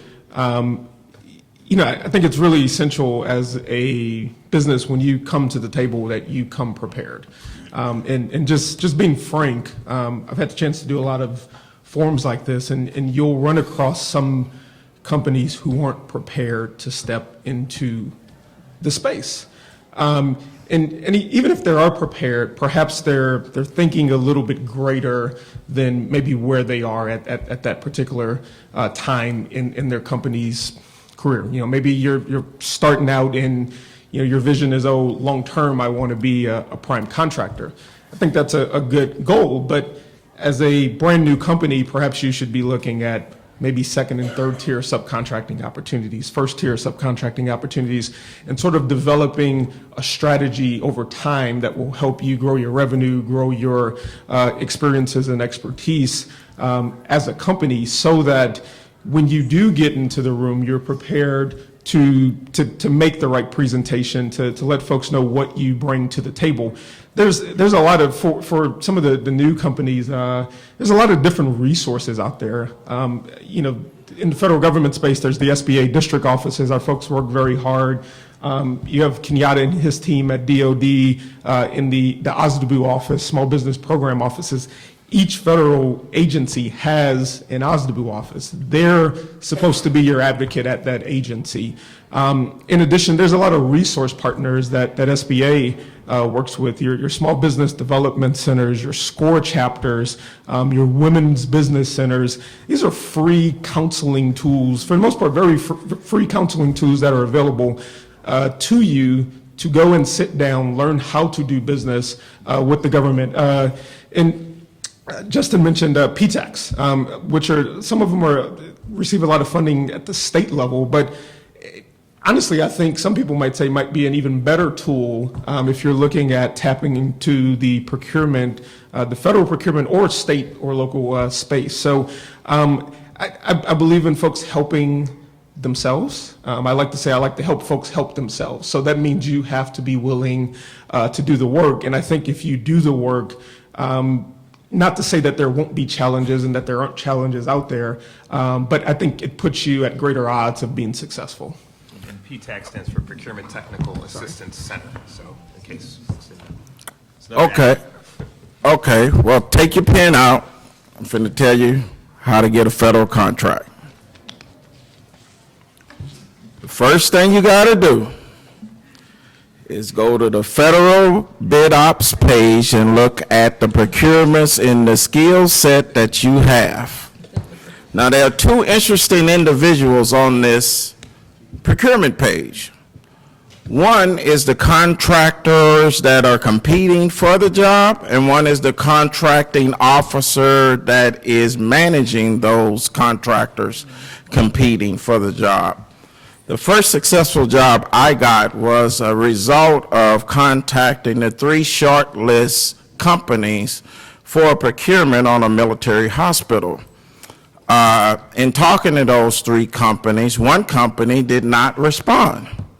So I knew there was a color barrier that needed to be broken. So what I did, I called the contracting officer representative over that solicitation, and within about 2 or 3 hours, 3 people from this company called me to see if they could get my proposal, because they had heard from the contracting officer that I was interested in being part of this particular project. So what you have to do, you have to know who's going after the competition, who's overseeing the folks going after the competition, and how are you going to market and develop your company into being part of that process. And if you do not get the response you want, like the lady said from Northrop Grumman, there is somebody at Northrop Grumman that will incentive that person to call you back. And if that person does not call you back, then you need to call the contracting officer in charge of that solicitation, and trust me, someone will call you back. Now, if you do this process 10 times, there's a high probability that if you have a quality, good or service, that you will be in the mix to be considered for work. But it is work. You got to read the solicitation. You got to know what they're buying. You got to know the schedule that they want to adhere to. Do you have the manpower to meet that schedule? Do you want to take a major role or a lesser role? Do you want a second tier, third tier? I mean, there's so many components, but part of that is you have to know your business. The best pre-qualification you can have as a business is look into the mirror and evaluate yourself. And say, self, is this something we can attack? Is this something we can go after? Is this something we can be successful at? So what I would leave you with, understand the process, understand your business, understand the federal procurement process, understand who's overseeing that process, and make sure you are respected, make sure that you compete, and make sure that you get a result from your activity and your work ethic. If you are not successful, get a debriefing from the person you were not successful with so you know what error you did make on number one, because see, I'm looking at it as a 10-step process. I don't care if I lose the first one. I'm going to win something because I'm not going to give up. I'm going to stay engaged. And sure enough, on solicitation number 5, I had a multi-million-dollar contract. That's how this game works. But you have to know, what does your business do? Feel very comfortable, and confident. You almost got to believe, you got to believe it. You got to believe I can provide this goods or service as well as anybody in the country for a competitive price. You got to believe that, you got to feel it, and if that's not your passion, it's going to be difficult because it's not instant coffee. Okay? All right. And you had a question you wanted me to ask? No. Okay. There's one in the back. Yes, sir. Okay. She been, all right. Well, we're going to open it up. Let's get it on. So, first I want to applaud you guys for actually coming here. My background is, I'm service-disabled veteran-owned business, just started my business a year ago. Prior to that, I was in DOD contracting. The last position I had was the dock of Fort Jackson. So I understand procurement from cradle to grave. My question is, what I want to do first of all is to make sure that the audience here understand that the procurement cycle is a cycle, it's a process. So when every time you hear the word process, you know it takes time. The procurement cycle is an 18-month to 24-month process. Normally when it hits Fair Biz Ops, the big boys have their strategy already in place. They already have their teaming partner. That capture management piece has already been done. They've already done the yes, no, as the young man over there said. You have to decide if you pay to play. That's that yes and no process that is done in the capture management phase. What they do is they decide if they're going to go after this, is it going to be feasible, cost effective, do they have the capabilities? If they don't, who has the capabilities in industry? And then those relationships are built. So when it gets unfair biz ops, you're a little bit behind the power curve. And that's why I want to make sure that you guys understand that all of this is well and fine and dandy, but don't leave here thinking that you're going to go on fair biz ops today and get a $5 billion contract. That is not true. And the second phase to this is how minorities, companies get into the game. There's such a thing called source salt. Write this down. Source, S-O-U-R-C-E, salt, S-O-U-G-H-T. The federal agency has to put sources salt out on Fed Biz Ops. And what that does is it sinks small businesses. It inquires you guys. It asks, are there any small businesses out there who can fulfill this requirement? There's such a thing called the rule of two. If two of you say you can do it, there's a high probability that it would be set aside for minority-owned business, small business, or what have you. But what we fail to do as businesses is that we miss the source of salt. So then the contracting people say there's no small businesses out there, therefore it goes out as unrestricted. Now you've lost your opportunity as a minority company or small business company to actually play in that space. Now you have to play under the rules of the big business. I have nothing against the big business. Oh, but I'm trying to get your question. The question I didn't have a question. I wanted to educate some of the people here because I think we're missing a lot of things, and people are going to leave here thinking that they're going to be able to go to some contracting officer's desk, or the three of you guys out there, and get their contract. Okay, well, hold on. Let me clarify that your analysis, though it has a lot of merit, but any design build contract, the vendors and suppliers and subcontractors, by the time we put it on fair bid ops, have not even been, we haven't even taken the numbers yet. We haven't even finished designing it yet. So it's a process, and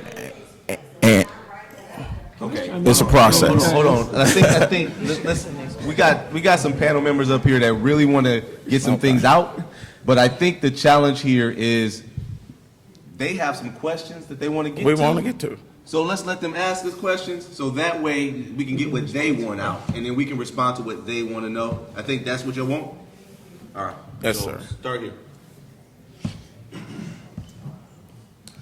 My name is Ronald Bethea. I run an organization called the Positive Change Purchasing Cooperative. We work with solar companies doing business in the DMV market area. I live here in the Washington area. Okay. Federal government's prepared to spend $16.1 billion to grow this industry in the next 24 years, 2020. State of Maryland, the district, and I know it's going to be a part of whatever minority contractors. 20% of all homes in D.C. and the state of Maryland got to have solar panels by 2032. The issue is, I come to these conferences year after year and find here, living in Washington, all of this brilliant talent. That's a lot of it's local, a lot of it's national, but there's no radio shows or mechanisms to pipe this information through our HBCU radio stations so our young people can get this knowledge. How can organizations like yourself get a platform and have these people interviewed on a weekly basis so we can keep that information flowing? Thank you. Okay. Now, somebody want to respond to the first, or you want to go with his question? Well, we got to answer both. So if you want to go take yours first, and then we can answer this question. Yeah, well, I actually wanted to, I'll come back. I'll start with you. I mean, from this, sounds like what you're discussing has a lot of implications at state and local levels, which is from at least the bandwidth of my office. We look out across the federal government and in terms of its acquisition processes there. I would probably say it's probably a better question from an association standpoint in terms of how to be aware of sort of policy and regulations that's coming down the pipe that might have a larger effect and create some opportunities for whether it's minority companies or students who are coming up to find creative ways to be a part of it, might be something that could be better facilitated through the National Minority Contractors Association. I wanted to share briefly, because I think the the young lady's point was very well understood, at least from my perspective. A couple of things. One, I don't know if I think there was a sign-in sheet outside. I don't know if they got everybody's like email address or whatnot, but I have a document from. Can we limit the phones, please? Put them on vibrate at least. Thank you. Yeah, I have a document from SBA that I'm more than willing to share if it could be distributed in terms of how to sort of enter the federal contracting space. I mean, all the way from, registering and dynamic small business search and system for awards management and sort of following up, getting to the federal business opportunities, platform. And so I'm more than willing to share that with the Congressman's office to get that out to you all.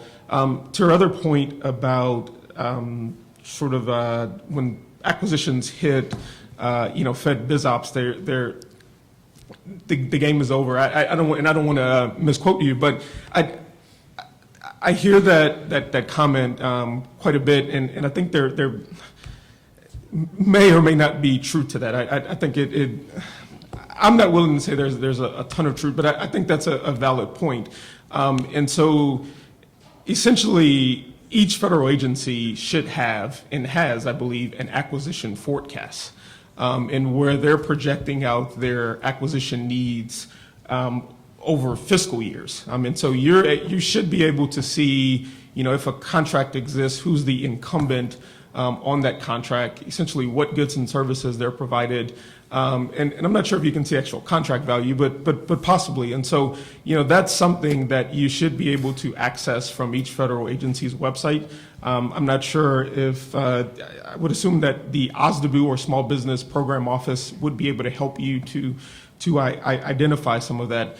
Two, it's really important that you do respond to sources sought, because that is market research that's being conducted by the federal agency to determine if they're small businesses. And so the rule of two is real. It does have certain limitations in terms of its application, and there's a lot of debate about that, but without diving into it, small businesses should respond to those sources. You shouldn't ignore them. And two, when you respond, you should respond with the information that the contracting officer has asked for, not with what you want to submit, because that gets an X, and they will say there's no small businesses available. So just that for consideration. Last thing I'll say, someone mentioned working together with your frenemies, as I'll call them. Let's just say there's another small business who operates in your space. And usually your competitors, right? And so a sources sought comes out, and they're trying to figure out if there's more than one small business in that space. And maybe your competition doesn't even know that exists. And so that's when you should become a frenemy and say, hey, guess what? This is out there. We should respond to this, because maybe if we're two capable and qualified firms, there might be some opportunity to get this set aside. And so it's just a food for thought and something I wanted to share. Yeah, and I just wanted to chime in on your question. I'm a proud product of HBCU. I went to Howard University. I think part of it too, in addition to the onus being more on the federal government to figure out different ways to disseminate information, is also a shift in the mindset of the HBCUs. I was a School of Business major. They generally taught us to work with our partner organizations that funded the program and seek corporate opportunities, and so there wasn't as much of a focus on entrepreneurship and business development in the sense that we're talking about, in terms of starting a company, growing a business, looking at both being a corporate supplier and a federal government supplier. So I think it's going to be an ongoing conversation. That's a really interesting point. During my time at SBA, I know John, our mutual boss, did a number of federal radio programs that were specific to contracting, and they come on at specific times, and they're very nuanced. Contracting as a whole can be kind of dry, and especially if you're targeting that kind of an audience. So there are a number of things that we'll probably have to work through, but I do agree with Elijah. It might be something that would be a good partnership or opportunity for associations and the government to work on figuring out how to disseminate information. But it's a great question. Can I respond from a prime perspective? We typically identify universities, historically black colleges and minority institutions that we work with. And he mentioned Amy earlier, and I don't want to speak for everybody, but I think most of us have targeted universities that we can work with.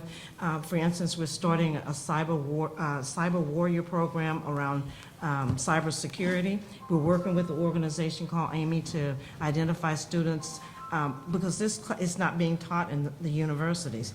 And so we're going to target Morgan State and Bowie. It's a pilot program to start there. We're hoping that we can migrate it to the other HBCUs that we're working with. We recently supported Southern University in the wake of the disaster that they had there. And so we do have targeted schools. Many of those targeted schools are in areas where we are predominantly located. But in addition, we do some other schools that have supply chain programs or some technical program where we can really utilize them and have a sustainable relationship rather than just kind of a one-time situation with those universities. So I'll be more than happy to talk a little bit more about it with you after the session's over. Okay, young man. Let me answer one thing, because I want to make sure we hit 2 points from the young lady's soliloquy earlier. All right, she talked about sources sought, but there's another acronym. It's called an RFI, Request for Information. All right, and I want to make sure that, because sometimes these terms are used synonymously, but they are two very different items. A request for information goes into details, and they typically ask for questions. They ask for scenarios to be responded to with potential manpower or techniques used to complete the request. It typically has multiple questions, and some of those questions are two-part questions, sometimes three-part questions. And a person will think, I answered the first part of the question. If you didn't answer the full question, one question will make you non-responsive. If you are deemed non-responsive, you are deemed a non-interested party, which means you have lost your right to protest, and also you will not be able to be deemed a technically competent or technically capable small business. All right?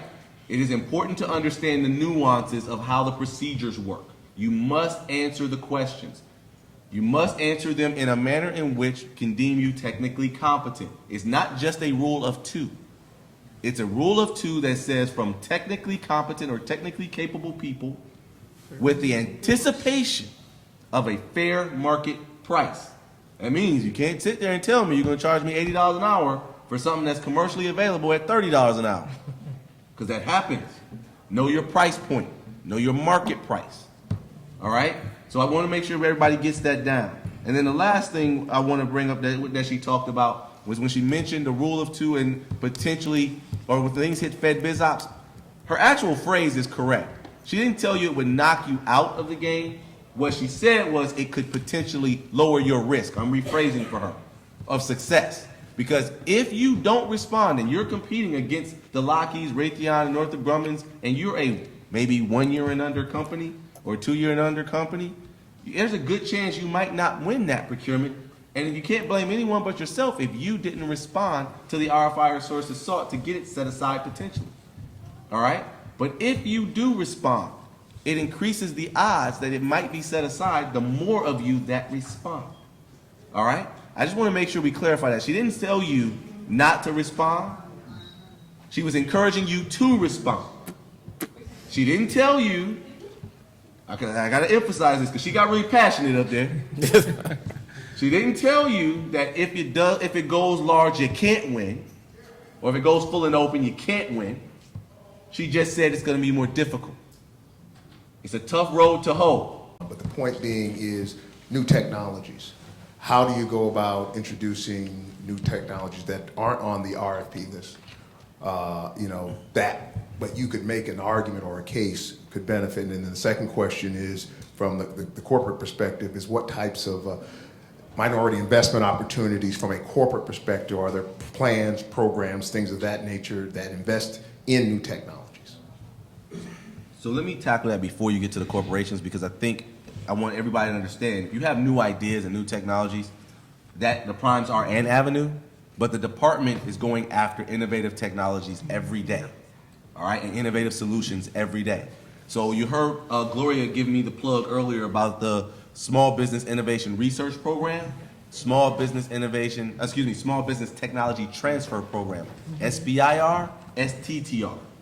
All right, there's 3 phases to that program. Okay, phase 1 is a white paper phase. You get paid up to $100,000 for the white paper response if it's deemed has technical merit to it.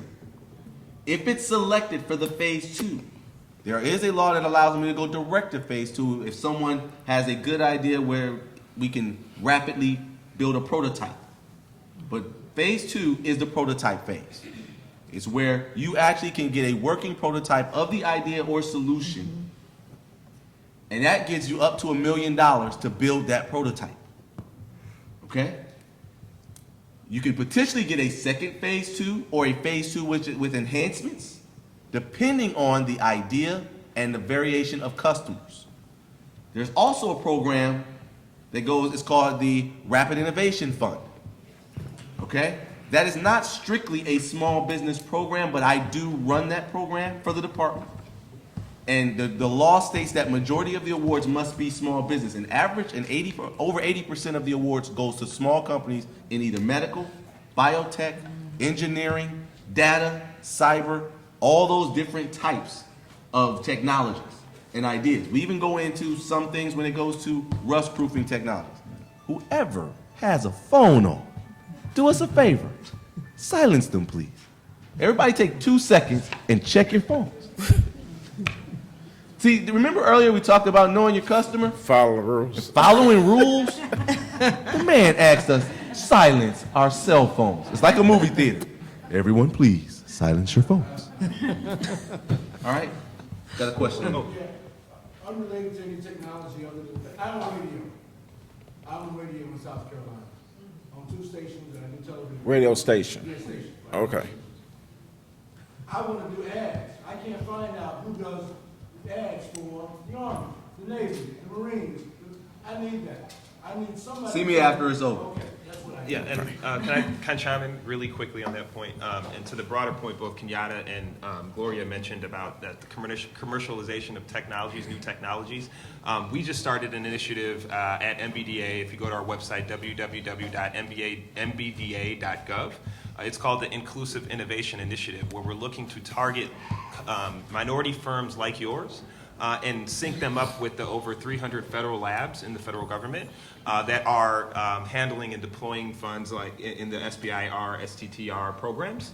And that's something that we're trying to create an ecosystem and kind of serve as that link between our minority firms, because I think there's hundreds of billions of dollars that's being deployed, but only like 3% of that or some number is going to minority firms. So we want to make sure that we're helping to position our firms in that space.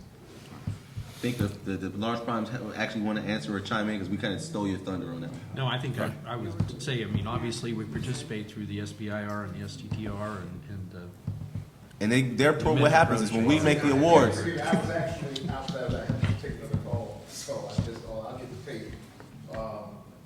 So you're saying that there are programs that are set aside already for? So we participate obviously through those and those associations. Yeah, through Yeah. SBIR, Rapid Innovation Fund, STTR, mentor protege programs are now focused on technologies. If you find a partner who is already working in that space, all mentor protege agreements within the Department of Defense program must be associated with a commander's top 10 challenges or initiatives in order to show a win for the mentor, a win for the protege, and a win for the department. So we're driving everything towards getting ideas in front of warfighters the best we can, whether it be medical, whether it be science, whether it be weapons systems and weapons platforms that these folks build for us. We're getting it there. The problem is you got to get it in front of us by responding to the topic areas. And if it's something that's not in a topic area or focus area, there's 3 solicitations every year. All right? So for example, you'll see them out 16.1, 16.2, 16.3. Those are the fiscal years and the quarters in which we put them out. And what you'll find out, you just go to Small Business Innovation Research Program, Department of Defense, just type it in Google. My website comes up, and it actually shows you all the topics over the last 10 years. So you can see historically what we put out, and you can see the upcoming topics for the next solicitation, so you can start to prepare. That's part of that procurement forecast we talked about. Small Business Innovation Research Program, Department of Defense. We got one over there, and I've got one here. Okay, young lady. Good afternoon, panel. Thank you for being here this evening. It's quite an honor, and Congressman, for setting this up. My name is Angela Messam. I own a construction management firm, Messam Construction, and we build schools, courthouses, airports all throughout the state of Florida. We are looking to move over into the Department of Defense area federal contracts, but we wanted to be ready before entering into that market with our bonding, because construction, many of you who may be in construction, you're assessed within your bonding limits. We have established our bonding as a company. We're getting certified as 8A as well. My question to you, relationships are very important. I'm glad you brought that point out, Mr. Stanley Oliver. And I look forward to meeting all your partners here as well.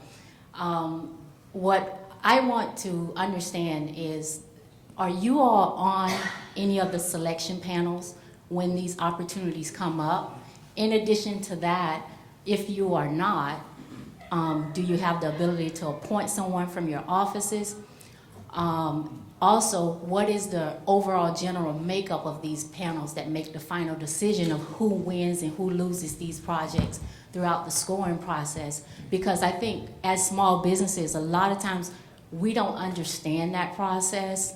I'm just talking globally. No, and understanding that process helps to position us as an added value for the Northrop Grumman's and the Lockheed Martins. I love to partner with you guys, by the way. There's another no commercial pun advertising. intended, Mr. Oliver, because there's a lot of space out here for a lot of us.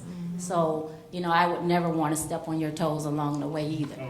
So, due respect there, and digital dynamic systems as well. But my question is, are you on the selection panels making these decisions? Are there appointments from your office? If there's not, what is the selection criteria makeup of the panel, so that we can get to know those folks as well and bring value to the team and partners that we're partnering with as well with relationships? Okay. Well, you got two components, and then I'll open it up. Usually, we're talking about in the construction space where you operate. If you're talking about a military hospital, the RF, request for information, may go out looking for firms that can build $150 million to $200 million facility.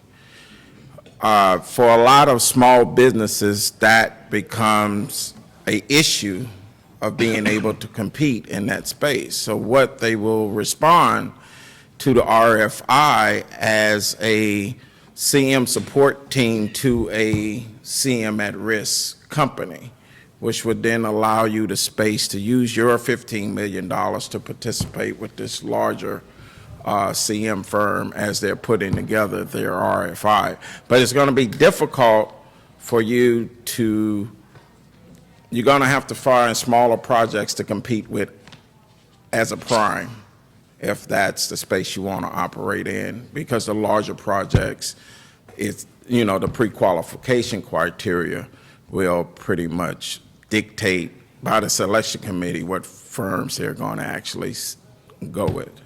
All right, so let's clear this up a little bit, because that could be confusing. So I want to make sure we clear here. You got two types of reviews.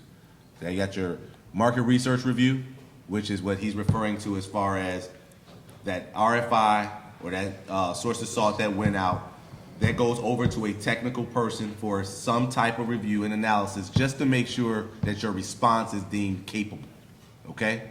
If we get two or more, it's set aside for small business, all right?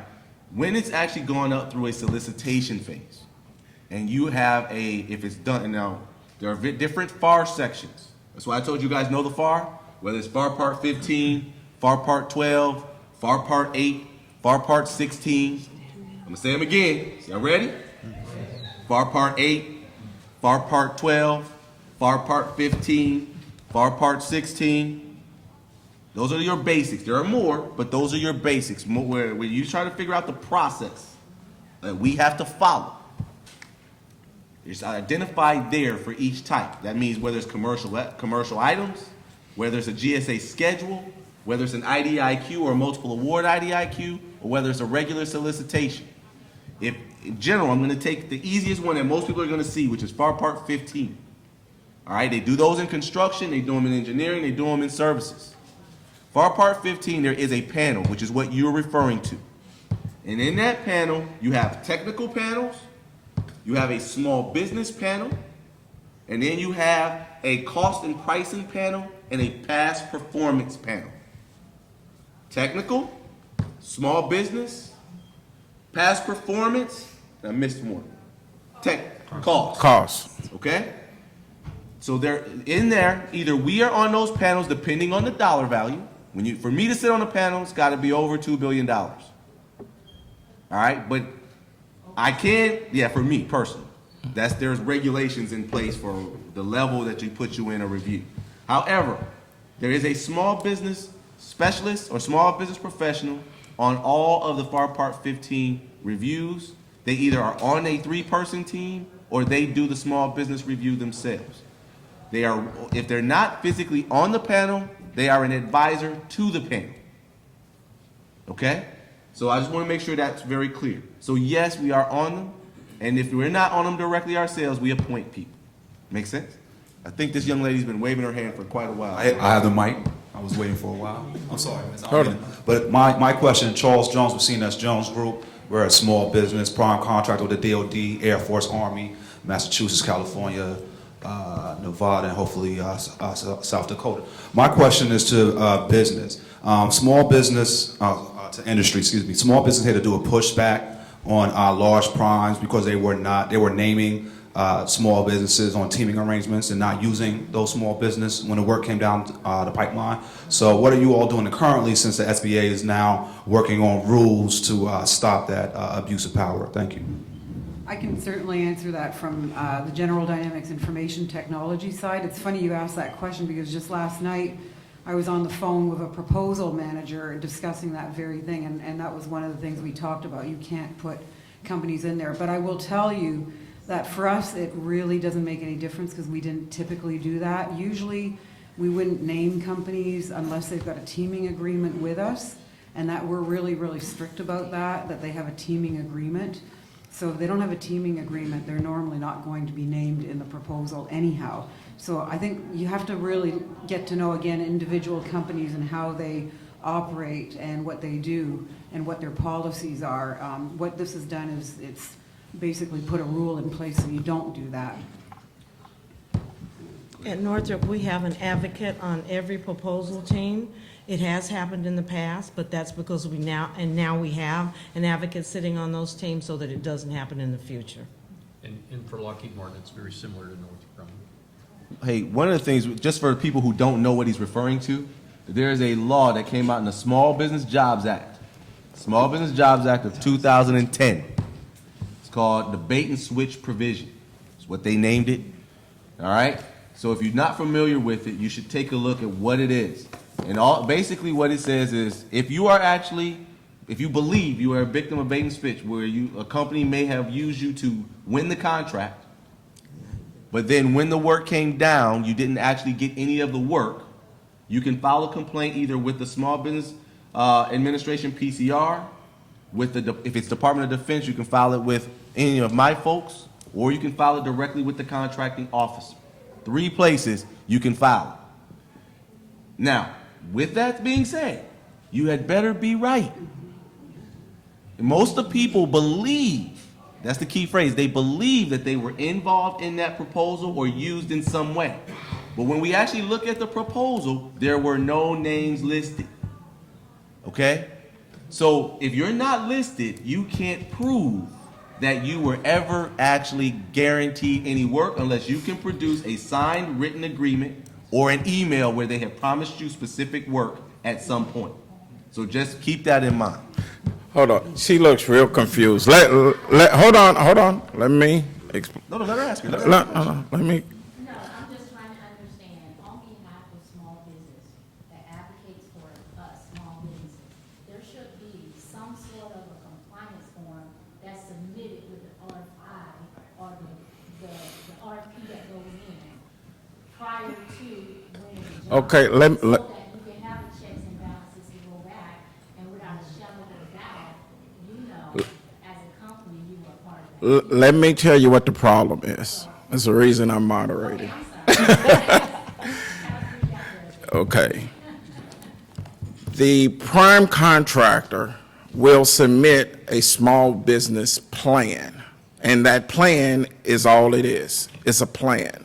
And that plan gets approved by the SBA. Actually, it's approved by us. Well, in DOD, but SBA does not approve. for DOT and all the other ones. But anyway, there's a small business plan that gets approved by the government. Okay, and that small business plan, for the purpose of competition, doesn't necessarily list the firm by name and dollar. It says we are going to achieve the goal that is set up in the solicitation. So you can't get ahead of yourself and file a complaint until certain things flush themselves out and you've entered into a memorandum of understanding with that company or what teaming agreement or whatever may happen, because first thing they have to do is come up with an overall analysis of top level of what they plan to do as a request for information, and that they will have a small business plan, but it does not at that time dictate who those particular firms are. There is one caveat to his statement, which is if it's a FAR Part 15 solicitation and it's done trade-off, not LPTA, if it's done trade-off, there will be what's called a small business participation plan. That's a secondary requirement on top of a subcontracting plan. They are different.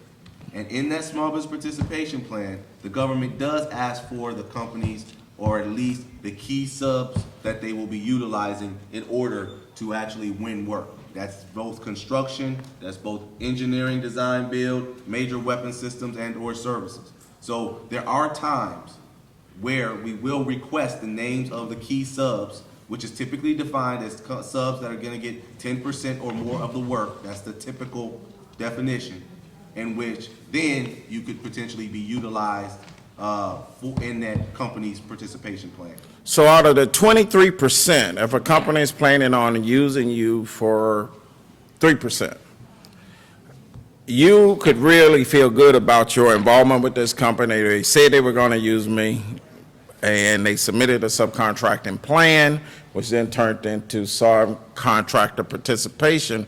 But because it was less than 10%, they did not list your firm. So the key is you got to stay engaged with that firm and not assume, but I would get a teaming agreement, a memorandum of understanding, or some type of documentation from them that you definitely are part of their team. So I want to interrupt really quick because we're going to start losing panelists. So I want to make sure we get those last couple questions in. So if you have more, you want to get into more detail, like we can do that afterwards. But like, for example, Mr. Tanner needs to jump out now to give a keynote, so it doesn't. Sorry. So it's going to alone at the end. This lady has been waiting forever. Thank you. So I have a solution to the breaking the color barrier. So what my firm does is we actually help the large system integrators and a lot of the large defense and national security contractors around the Beltway compete for and win bids that are $500 million on up. The issue that I see is there is not enough of a pipeline of students, and I would encourage those at the HBCUs to participate who understand the rules on government contracting. So what I would encourage everyone here is if you have students that you know that are in college, encourage them to take national courses at the local community college in procurement, pricing, how to write proposals and all of that. So when they get out of college, they can perhaps get jobs at some of the job places that are here on the panel. They learn the business from the inside out, and then they take that information and start their own firm. So that's what I had to say. Thank you. All right, thank you. You got one question. One more? A couple more, so let's Okay. power through these, 'cause- Power through.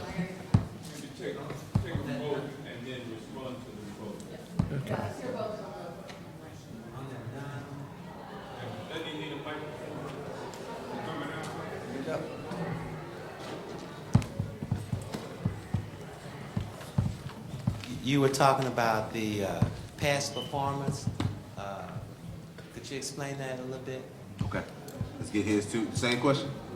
Okay, so past performance is evaluated on every source selection that's under FAR Part 15 requirements. And so what that means is a company must have positive past performance in order to do work with the federal government. If you have no past performance, meaning you have never done work with the federal government at all, that is relevant or recent to the current requirement you're applying to win, then you will receive a neutral, okay? Neutral means it's not negative or positive. It means you can still continue on. Now, I'm very transparent. I'm very honest. If you get a neutral in most cases, what will happen is you will be beaten by someone who has goods or outstandings listed as past performance. That is typically how that works. There are some cases where neutrals have won, but it's based on their great technical proposal or their outstanding price. And so it is possible to win with neutral, but your odds are lower. Now, the past performance, there is legislation on the Hill right now in the House NDA, in the House side of the NDAA, that would allow all of us to give credit for your subcontracting performance. So if you have been a sub before and you have outstanding reviews as a sub, we could use that to give you credit for past performance. All right, now that is not law yet. It's going through the NDA process. If that survives, once it gets put into the FAR, we would be able to then use that to give you credit.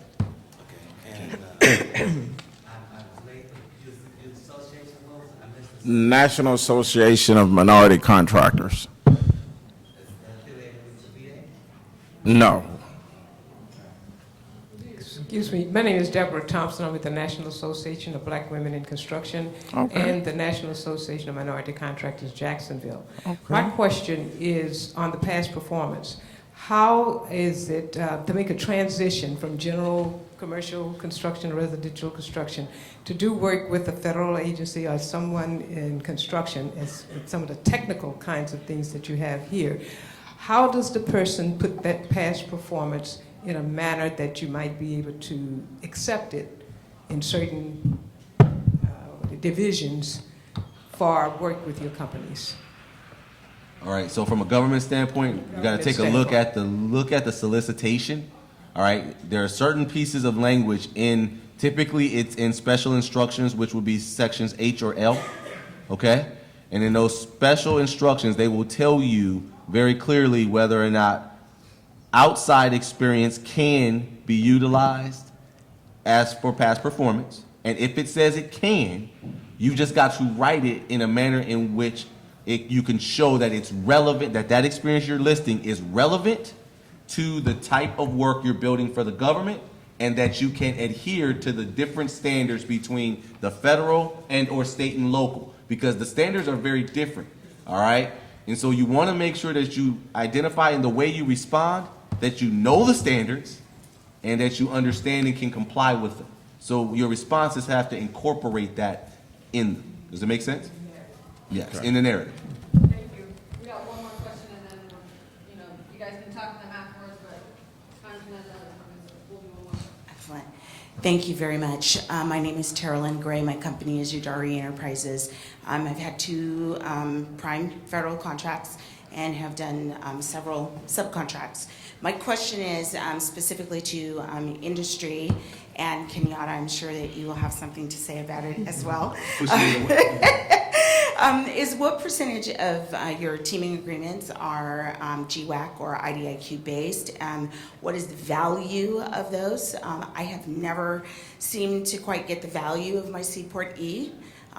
Or to squeeze out of it that which I put into it. So looking for a little bit of guidance in that area on how best to team and to go for those opportunities. Well, we have a lot of GWACs. It's one of our areas. And again, I'm specifically referring to General Dynamics Information Technology. Not all parts of GD have a lot of GWACs, but we do, because there are a lot of service contracts, like you mentioned, C40. Typically, they're not going to give a percentage because they just don't know. They don't know exactly. That's why they're IDIQ, right? Indefinite quantity, indefinite, it's all indefinite. So it's hard to give a specific percentage. But one thing that you can do is to try to negotiate that there's a particular area that you'll get priority. And that may or may not be feasible. Again, it all depends. But I've certainly seen small businesses that have been able to get teaming agreements that specified, if this concerns this particular type of work, we'll have priority over that. Because maybe you're the one company on the team that really can do that. So that's one way to narrow down a little bit. But it is hard with GWACs. And for those who don't know, GWACs are government-wide acquisition contracts. They're contracting vehicles that have no money tied to them. The money comes in when the government decides to put a task order on them, and some of those task orders can be gigantic. They can be huge, basically huge contracts, but they're actually task orders. But unless you know that that's coming down, and I know, like I said, we have a lot of those contracts, I can tell you for sure that there are a number of task orders we have that we would have never known, when we originally got those contracts, what was going to come down. So, like I said, I think what I would really advise is, if you can narrow it down to a particular area, you may be able to do that. But the other thing, too, is understand how the prime is using that contract and how are they distributing the task orders, how are they working with you. We have a portal, in fact, General Dynamics actually bought a company called Antion back in 2006. I came from Antion. One of the major reasons they bought them is because they had developed a very, very systematic way of dealing with task orders. So they have a portal, and as soon as a task order comes in, within an hour, it gets distributed to all the people in GDIT who have a need for it, but also, or on the distribution list, I guess, for GWACs, but also it goes to all our teammates that are on that particular contract. So you have an opportunity to actually go into the portal, and I'll tell you, a lot of small businesses don't do this. I've talked to many. You have an opportunity to go into that portal and say, I'm really interested in this particular task order. Here is the value that I could bring to your team if you decide to go after it. And sometimes that may make the difference between somebody deciding to become the capture manager for that particular task order or not. It depends on, it might be a task order that they've seen coming down the pipe. In fact, a lot of them they have. But they may not have their team fully in place, for one thing. So although teaming is done long before typically, again, you never know, there might be some room. So it's really important to respond. So understand what your prime is doing with those task orders and how are they distributing them, how well do they, what kind of response do they allow you to give, and how do you do that? Thank you everyone for coming.